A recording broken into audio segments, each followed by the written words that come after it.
Hi. ఈరోజు ఈ వీడియోలో మనం పైథాన్ జీరో టు హీరో సిరీస్‌లో పార్ట్ 2 చూస్తున్నాం. అదేంటంటే కండిషనల్ స్టేట్మెంట్స్ ఇన్ పైథాన్.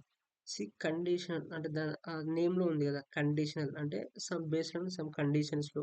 ఇక్కడ ఒకసారి డెఫినిషన్ చూడండి. Conditional statements allow you to make decisions in your code based on certain conditions.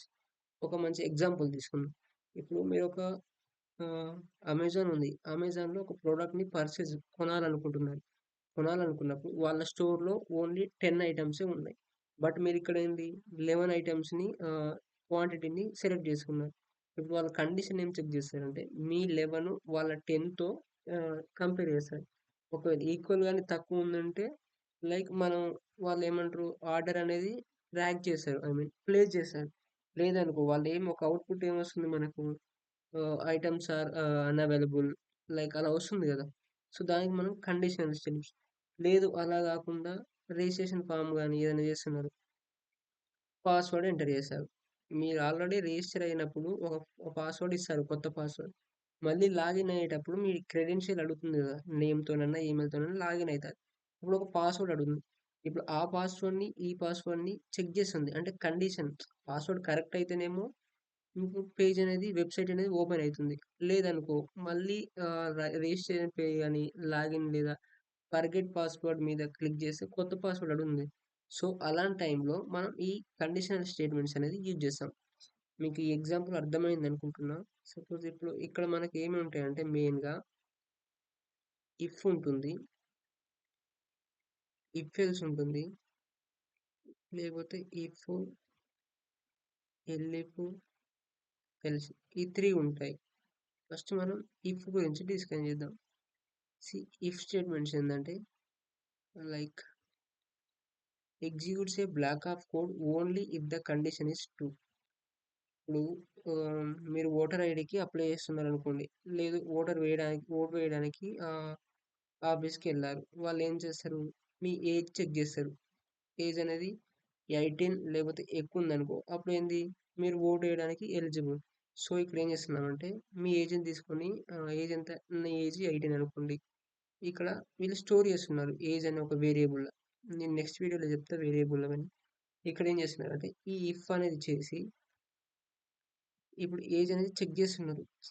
Age అనేది 18 ఈక్వల్ అంటే తెలుసు కదా మీకు నార్మల్‌గా ఇవి ఆపరేటర్స్ అది కూడా నెక్స్ట్ వీడియోలో. ఏజ్ అనేది 18 కంటే ఎక్కువుంటే ఏమొస్తుంది? ప్రింట్. ఈ ప్రింట్ తెలుసు కదా! Print you are eligible to vote అని వస్తుంది. అంటే మీరు తీసుకున్న మీ ఏజ్ 18 కంటే లేదా 18కి ఈక్వల్ అయితే మీరు ఎలిజిబుల్. సో, అలా చెక్ జేయడానికి ఇక్కడ ఇఫ్ అనేది యూజ్ చేస్తున్నాం. సో, దీనికి మనం ఈ కండిషనల్ స్టేట్మెంట్స్ అనేది యూజ్ చేస్తాం. సో, ఇది ఇఫ్. నెక్స్ట్ ఏముంది? ఎల్స్ ఉన్నది. ఇప్పుడు ఎల్స్ ఎందుకంటే ఏజ్ ఎంతున్నది? 16 ఇప్పుడు ఒకసారి డెఫినిషన్ చూద్దాం. ఇఫ్ ఎల్స్ ఎగ్జిక్యూట్ వన్ బ్లాక్‌మెంట్ if condition is true. Otherwise runs the else block. Block అంటే ఏం లేదు. ఇక్కడ ఇదొక బ్లాకు, ఇదొక బ్లాక్. ఇక్కడ ఏజ్ ఎంతుంది? ఇప్పుడు నా ఏజ్ 16 అనుకోండి. ఇఫ్ ఇక్కడ ఏజ్ అనేది చెక్ చేశాను. ఇఫ్ ఏజ్ అనేది 18 కంటే ఎక్కువ లేకపోతే ఈక్వల్ ఉందా? ఉంటే ఏం చేయమంటున్నా? నన్ను print you are eligible to vote. Suppose ఇప్పుడు నేను ఒక ఆఫీస్ దగ్గర ఉన్నా. ఓటు వేయడానికి వెళ్ళినా. నా ఏజ్ 16 ఉంది. వాళ్ళు ఏం చేస్తారు? ఈ కోడ్ ఇలా రాశారనుకోండి. ఇఫ్ నా ఏజ్ అనేది 18 కంటే ఎక్కువ లేదా ఈక్వల్ ఉంటే ప్రింట్ నన్ను ఆహ్, ఓటు వేయడానికి లోపలికి అలో చేస్తారన్నట్టు. లేదు. ఏజ్ అనేది కాదు. తక్కువుంది అనుకుంటే అప్పుడు ఏం చేస్తారంటే ఎల్స్ ఇందులోకొస్తది. ఇందులోకొస్తే ఏం చేస్తది? Print you are not eligible to వాళ్ళు చెప్తారన్నట్టు. నీ ఏజ్ 16 ఉంది. నువ్వు ఓట్ వేయడానికి ఎలిజిబుల్ కాదు. సో, అలా ఇది ఇఫ్, ఎల్స్ అనేది యూజ్ చేస్తాం. ఇఫ్ అనేది ఓన్లీ వన్ కండిషన్ ఉన్నప్పుడు ట్రూ మాత్రమే. లేదు ఎల్స్ కూడా ఉంది. అంటే పాస్ అవ్వచ్చు, ఫెయిల్ అవ్వచ్చు. సో, అలా. లేదు ఇప్పుడు నాకిక్కడ ఏజ్ అనేది ఏజ్ తీసేద్దాం.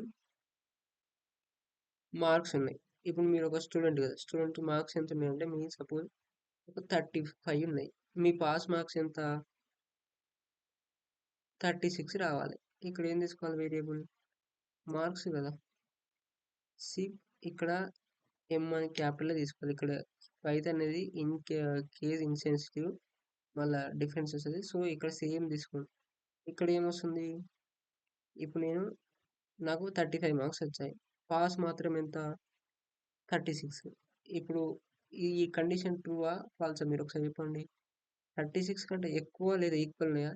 లేదు. అప్పుడు ఏం ప్రింట్ చేయాలి? ఫెయిల్. అంతే కదా!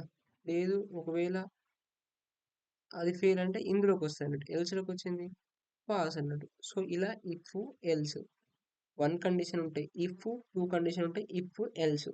లేదు అంతకంటే ఎక్కువున్నాయి. 2 కాకుండా 3, 5 ఒక 10 వరకు ఉన్నాయనుకోండి. ఇంకెన్నైనా ఉండొచ్చు. అప్పుడు మనం చేసేది ఇఫ్, ఇఫ్, ఎల్స్ స్టేట్మెంట్స్. ఇక్కడ డెఫినిషన్ చూడండి. Checks multiple conditions in a sequence. ఒక్క నిమిషం ఒకసారి క్లియర్ ఎక్స్‌ప్లెయిన్ చేస్తా ఇక్కడ మీకు. మీ మార్క్స్ ఎంత? ఇప్పుడు గ్రేడ్స్ ఇస్తున్నా. మీరు మామూలుగా స్కూల్స్‌లో గ్రేడ్స్ ఇస్తారు కదా! లైక్ ఈ మార్క్స్ నుంచి ఇంత గ్రేడ్ వచ్చినప్పుడు ఈ ఈ గ్రేడ్ అని అలా ఇప్పుడు గ్రేడ్స్ ఇద్దాం. ఇఫ్, ఎల్ఇఫ్, ఎల్స్ అనేది యూజ్ చేసి. ఓకే.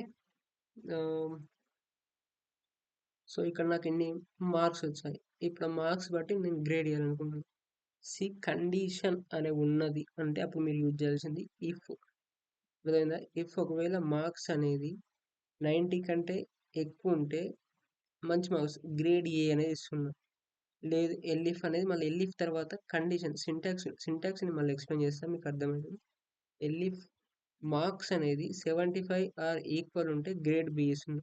లేదు మార్క్స్ ఒకవేళ 60 కంటే ఎక్కువ ఉండి లేదా ఈక్వల్ ఉంటే గ్రేడ్ సి ఇస్తుంది. లేదు ఏది కాదంటే అప్పుడు గ్రేడ్ ఎఫ్ ఫెయిల్ అనేది చేస్తున్నా. సో దీనికి ఇఫ్, ఎల్ఇఫ్, ఎల్స్ అనేది సో నెస్టెడ్ అంటే ఇఫ్ ఇన్సైడ్ ఇఫ్. మీకు ఇక్కడ ఒక ఇఫ్ ఉన్నది. ఈ ఇఫ్‌కి ఇంకో లోపల ఉన్నది. అంటే ఇప్పుడు ఈ ఇఫ్ ఇస్ ఈక్వల్ అయితే ఇఫ్ నార్మల్ ఉంది. బట్ ఇఫ్ అనేది ఇక్కడ ఇన్సైడ్ ఇఫ్ ఉన్నది కదా! సో దీన్ని నెస్టెడ్ ఇఫ్ అంటారు. సో నేను కోడ్ రాస్తా మీకు అర్థమవుతుంది. మీకు అర్థమైందని అనుకుంటున్నా. కండిషనల్ స్టేట్మెంట్స్‌లో మనకు మెయిన్‌గా ఉండేది if, else if and elif ఉంటుంది. So yeah! మీకు ఒకసారి వీఎస్ కోడ్‌లో ఎక్స్‌ప్లెయిన్ చేస్తా మీకు అర్థమవుతుంది ఈజీగా. సో మీకు ఇక్కడ థియరీ అర్థమైంది అనుకుంటున్నా. ఒకసారి వీఎస్ కోడ్‌లోకెళ్ళి ఎలా రన్ చేయాలనేది చూద్దాం.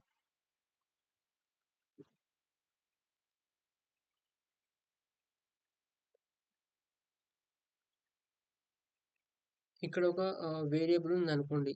వేరియబుల్ లైక్ మీ ఏజ్ ఉంది. ఎంత 17 ఉంది. ఇప్పుడు ఫస్ట్ మీకు సింటాక్స్ చెప్తా, కోడ్ ఎలా రాయాలో చెప్తా. ఇఫ్ అంటే కండిషన్ చెక్ చేస్తున్నా. ఇఫ్ అంటే తెలుసు మామూలుగా తెలుసు ఒకవేళ అన్నట్టు. సో ఇఫ్ సింటాక్స్ ఏంటంటే ఇఫ్ తర్వాత కండిషన్. ఇక్కడ కండిషన్ రాయాలి. కండిషన్ ఏం రాస్తున్నా?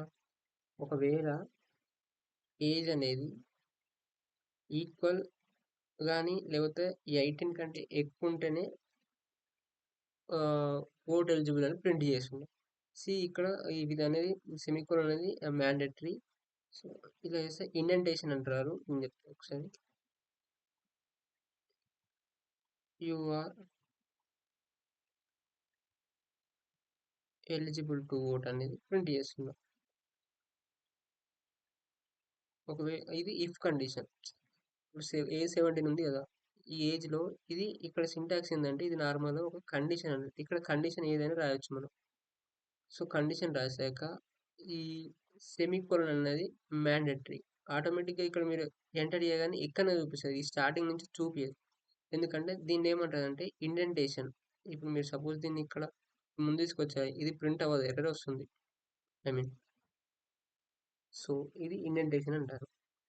సో ఇప్పుడు మీ ఏజ్ ఒకవేళ 18 కంటే ఎక్కువ లేదా ఈక్వల్ ఉంటేనే ఎలిజిబుల్. లేదనుకోండి ఇక్కడికి వచ్చి మళ్ళీ సేమ్ ఎల్స్ అని పెట్టి ఇక్కడ ఎల్స్ కండిషన్ ఏమి ఉండదు. ఒకవేళ ఇఫ్ కండిషన్ ట్రూ అవ్వకపోతే ఎల్స్ కండిషన్‌లోకి వచ్చి ఇక్కడ ప్రింట్ అవుతుంది. Sorry you are not eligible అని ప్రింట్ చేయాలనుకుంటున్నాను. సో ఇప్పుడు మీకు ఒకసారి అవుట్‌పుట్ చూపిస్తా. ఇక్కడ ఏమొచ్చింది? Sorry you are not eligible అని వస్తుంది. ఎందుకంటే ఏజ్ 17 తీసుకున్నాం. లేదు ఇప్పుడు 19 తీసుకున్నాం. నార్మల్ మనకి ఏం ప్రింట్ అవ్వాలి?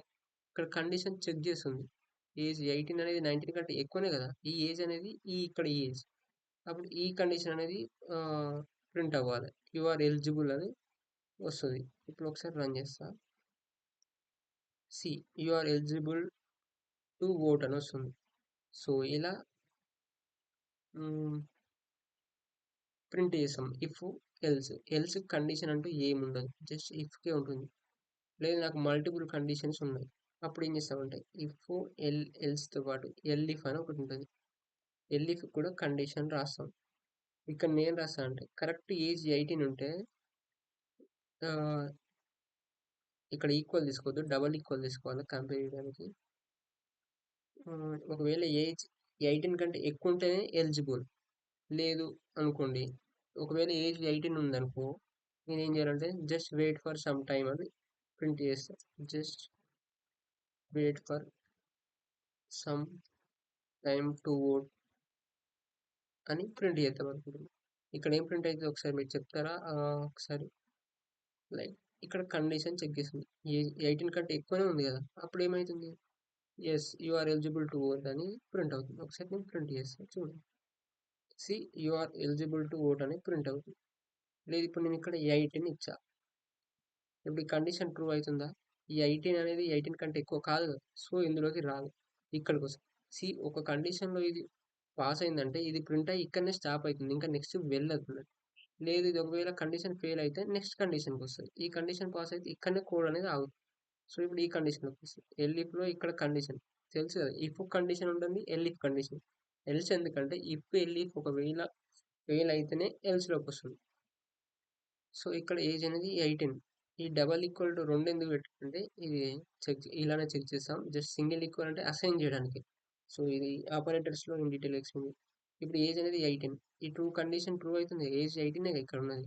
ఏజ్ అనేది ఒక వేరియబుల్. ఈ 18 తీసుకున్నాం ఇక్కడ మనం ఏజ్. సో ఇప్పుడు ఈ ఏజ్ ప్లేస్‌లో 18 ఉంటది. 18 ఈక్వల్ టు 18 సేమ్ కదా 18. సో అప్పుడు ఏం ప్రింట్ అవుతుంది? Just wait for some time to vote అనేది ప్రింట్ అవుతుంది. ఇప్పుడు ఒకసారి రన్ చేస్తాం. ఇక్కడ ఏం ప్రింట్ అయింది? Just wait for some time to vote అని వస్తుంది. లేదు నేను ఇక్కడ 16 తీసుకున్నా. ఇప్పుడు చూడండి ఏజ్ అనేది 18 కంటే ఎక్కువ ఉందా? లేదు 16 తక్కువ. ఏజ్ ఈక్వల్ టు 18 ఉందా? లేదు 16 తక్కువనే ఉంది.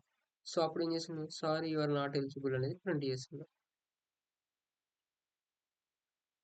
Sorry you are not eligible.